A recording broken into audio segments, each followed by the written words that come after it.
You can't stop this chairlift, Mr. Thompson. The board's decision is final. HOA President Laura Bennett shouted at me, standing firmly in my front yard as a young couple waved from the chairlift gliding directly over my roof. She thought her authority was untouchable, but she had no idea who she was dealing with, a retired audio engineer with the skills to turn their multi-million-dollar project into a complete disaster. How did I turn a nightmare into the most dreaded chairlift in the country? Let me explain. My name is David Thompson, and after 35 years as a sound designer for Hollywood's biggest action films, I retired in 2020. By then, I had 2 Academy Award nominations and enough savings to build my dream, a timber cabin in Cedar Grove Estates, Colorado. This wasn't just any cabin crafted from hand-hewn Douglas fir. It sat on 3 acres of pristine land with sweeping views of Mount Elbert. The stone fireplace took a master mason 6 weeks to perfect, and the custom windows were designed to catch the morning light just right. After decades in soundproof studios bringing other people's visions to life, I'd finally found my own slice of perfection. My wife, Emily, who'd stood by me through years of late nights and high-stakes deadlines, fell in love with the raised garden beds. Her rheumatoid arthritis had worsened over time, and gardening became her therapy, her joy. "This is where I'll heal," she said the day we moved in. The community seemed a mix of retirees and vacation homeowners, all drawn to the peace and natural beauty. At first, the HOA was reasonable, focusing on road upkeep and preserving the area's rustic charm. I studied the covenants carefully, checking for any clauses about future development or airspace rights that could threaten our sanctuary. For the first 2 years, life in our dream home was everything we'd hoped. I built a workshop for restoring vintage audio gear. Emily's garden flourished, and we hosted our kids for holidays in a home we were proud to call ours. We'd earned this after a lifetime of hard work. Then Laura Bennett moved in. A former resort developer from Vail, Laura didn't waste time. Within 6 months, she'd maneuvered onto the HOA board and became president. That's when things started to shift. I first sensed trouble when I returned from visiting my sick sister in Boulder and found survey stakes with yellow flagging tape slicing across my property. No notice, no explanation, just strangers on my land. When I asked Laura's assistant at the HOA office, she looked uneasy. "You'll need to talk to Mrs. Bennett directly," she said, avoiding my eyes. Laura called me back, her tone overly cheerful. "It's just preliminary planning for a winter recreation upgrade," she said. "Nothing to worry about yet." But I was worried, especially when construction equipment started piling up at the community lodge, huge concrete forms, steel cables, and mechanical parts arriving daily. When I asked a worker what was happening, he shrugged. "Chairift installation. Should be done before the first snow." The truth hit at an informational meeting held on a Tuesday morning when most homeowners were at work.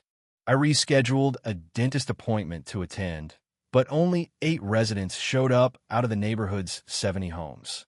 Laura unveiled architectural plans for Cedar Grove's newest amenity, a chairlift linking the north slope to the south ridge, cutting straight through the community's heart and directly over my cabin. "This will boost winter accessibility and property values," Laura declared, sounding like a real estate ad. "The board has unanimously approved the project." I raised my hand. "This crosses right over my home," I said. "I never got any notice. There's nothing in the covenants about this kind of development." Laura slid a document across the table.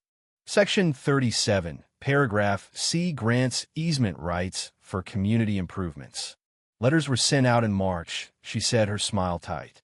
I knew there'd been no letter. I also knew Section C was slipped into last year's administrative update, pitched to homeowners as minor clarification.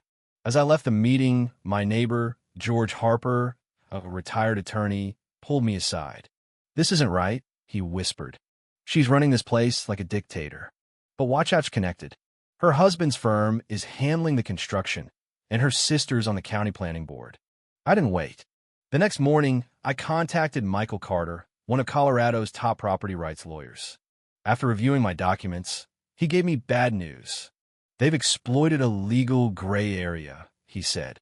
"The easement language is vague enough to be interpreted broadly, and courts often side with HOAs in development disputes, especially when they claim it benefits most residents. We filed for an emergency injunction to pause construction until proper impact studies could be done. But 48 hours later, the judge, who happened to be a hunting buddy of Laura's sister, denied it, ruling that since the lift wouldn't physically touch my property, there was no imminent, irreparable harm. Construction sped up. Concrete pads for support towers were poured overnight. Steel spans rolled in on flatbeds. Workers cleared trees along the lift path, including 200-year-old ponderosa pines at the edge of my property, trees that gave us privacy and framed our view. I filed complaints with the county building department about work happening outside permitted hours and possible environmental violations. Inspectors scheduled visits, only to cancel at the last minute. One honest official pulled me aside. "I can't help you officially," he said, glancing around nervously, "but check the permit applications. There's a mismatch between what was approved and what they're building." He was right. The approved plans promised a 50-foot clearance from all structures, but the towers were being placed so close to my cabin that passengers would have a clear view into our bedroom skylight. I took this evidence back to court, only to face the same judge. He dismissed the discrepancies as minor modifications within the project's scope. Every path led to a dead end. The county commissioner recused herself due to personal connections, but passed the case to a pro-development colleague. The state board overseeing lift safety cared only about technical specs, not privacy or placement. Even the local media ignored meth newspaper's editor had recently joined Cedar Grove's country club, where Laura's husband was a board member. I was burning through savings on legal fees with nothing to show for it. Emily's health deteriorated as stress worsened her arthritis. One night, I found her crying in the garden she could no longer tend, surrounded by construction noise and workers. I knew I had to act. "They've got the system rigged," I told Emily, "but systems aren't the only way to fight." One crisp October morning, as I stacked firewood, I heard the familiar purr of Laura's Lexus pulling up. She stepped out in a tailored navy suit, a sharp contrast to my flannel and jeans. Behind her, the Wilsons' new residents from the South Ridge waved from the newly finished chairlift, testing the system before its grand opening. "Mr. Thompson," Laura called, striding toward me with the confidence of someone who always got her way. "I thought we should discuss the final details before next week's grand opening." I set down my axe and crossed my arms. "There's nothing to discuss. This chairlift shouldn't be here." Laura waved a dismissive hand toward the lift. "It's already here," she said, "and it's going to transform our community." "It's turned my home into a zoo," I shot back. "People will be staring straight into our bedroom and living room." "Progress comes with small inconveniences," she replied coolly. "But the board's approved a generous compensation package." She handed me a manila envelope, landscaping credits, free lift passes, and a generous cut to our HOA fees. I didn't touch it. I don't want compensation. I want my privacy and peace back. Her smile vanished. "That's not an option. The decision's final. The lift opens next Saturday." Above us, the Wilsons' chairlift creaked by, their faces uneasy as they watched our standoff. I couldn't hold back anymore. "You can't just steamroll people's lives," I shouted. "There are procedures, impact studies that have to be done and approved." Laura cut me off, her tone sharp. "Maybe if you spent less time tinkering in your workshop and more time at meetings, you'd understand how community development works." Something snapped. Years of staying calm on chaotic film sets, meeting impossible deadlines without complaint, it all vanished.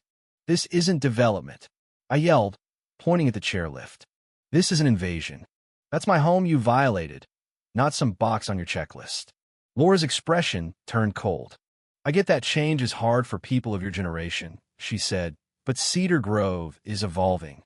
Those who can't keep up might want to ask if this community still fits their needs." Her threat was clear: fall in line or leave. "This conversation's over," she said, turning to go. "The lift opens Saturday. I suggest you invest in some good curtains." As she walked away, I called after her, "This isn't over, Laura. Not by a long shot." She paused, glancing back with a mix of pity and disdain. It was over the moment the board voted, she said, then drove off.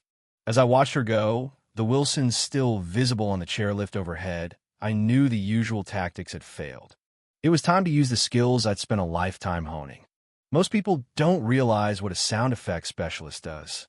We don't just record sounds, we shape emotions.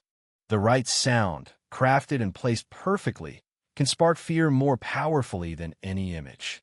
It's why an unseen monster is always scarier than one in plain sight. For 35 years, I created sounds that made audiences worldwide clutch their seats, the groan of a dam about to burst, the sharp snap of a rope fraying underweight, the eerie whine of metal stretched to its limit. My home studio was a treasure trove of gear most pros would envy. Directional microphones, multi-channel mixing boards, weatherproof speakers built for any environment. These tools, collected over decades, were about to star in the most important project of my career. The plan came together over 3 sleepless nights. I wasn't going to sabotage the chairlift, had it be illegal and dangerous. Instead, I'd make people too scared to ride it. I started by recording the lift's normal sounds, analyzing its acoustic profile from multiple angles. Then I built a layered soundscape of escalating mechanical distress, a slow-motion disaster, in audio form. Using specialized directional speakers, I created a sound corridor audible only to passengers directly overhead, invisible from the ground or loading stations. My years designing theater surround systems made this precision possible. The setup included low-level metal fatigue, sounds subtle creaks, and pops hinting at structural failure, blended under the lift's usual hum. Progressive bearing failure effects, starting with faint grinding that grew sharper as chairs passed over. Cable stress, audio high-pitched whine of steel under strain, timed with natural wind gusts using weather sensors on my roof. Subaudible frequencies, sounds below human hearing, but felt as physical unease, amplifying a sense of instability. The system was randomized, so no 2 rides sounded the same, making the source impossible to pinpoint. It would activate during peak hours or bad weather, when fear felt most plausible. Best of all, it was undetectable without advanced equipment. No one could prove the sounds weren't from the lift itself. I tested a prototype by riding the lift after hours. Emily triggered sequences from the ground. Even knowing what was coming, it left me gripping the safety bar. It wasn't just convincing, it was terrifying. The chairlift's grand opening came with fanfare. Laura had lined up local officials, free snacks, and a photographer from a regional tourism magazine. Residents gathered at the base station, many excited about the luxury amenity they thought would boost property values. I watched from my deck as the first chairs loaded with eager riders. I kept the system off for the first few passes, letting people enjoy the normal ride. But on the 3rd rotation, when excitement was at its peak, I flipped the switch. The effect was instant. Midway over my property, riders stiffened. Conversation stopped. Hands tightened on safety bars. One man pointed frantically at a support tower, saying something to his wife that made her look up in alarm. By the 4th rotation, panicked passengers reached the upper station, demanding to talk to operators about dangerous noises and vibrations. Maintenance crews checked the section above my property, but found nothing wrong. Then came the moment I'd waited for. A retired mechanical engineer from Colorado Springs, visiting his daughter's family, hit the emergency stop after hearing what he called critical gear failure sounds. The sudden halt left 27 passengers stranded midair, and the evacuation took over 2 hours. Laura was livid. She marched from chair to chair during the rescue, insisting the system was safe, despite engineers finding no cause for the noises. When she spotted me watching from my deck, her glare could have started a fire. The next day, after thorough inspections turned up nothing, the lift reopened. But word had spread. Ridership dropped by half. Those who rode looked nervous, especially over my stretch. I kept deploying new sound sequences, ensuring no pattern could be traced. Sometimes the lift ran smoothly for hours, lulling riders into comfort before hitting them with a sound so unsettling they'd never trust it again. Social media amplified the fear. A college student posted a TikTok of her panicked reaction to a snapping sound overhead, racking up 100,000 views in 2 days. Snowboarding forums started warning about this sketchy Cedar Grove chairlift. Within 2 weeks, ridership was down 70%. Emergency maintenance checks each requiring a full shutdown became near daily, as the lift earned a nickname, the haunted chairlift of Cedar Grove. Theories swirled, from wind quirks to actual defects. Laura's response was predictable. She hired a top lift tech engineering firm for a full assessment.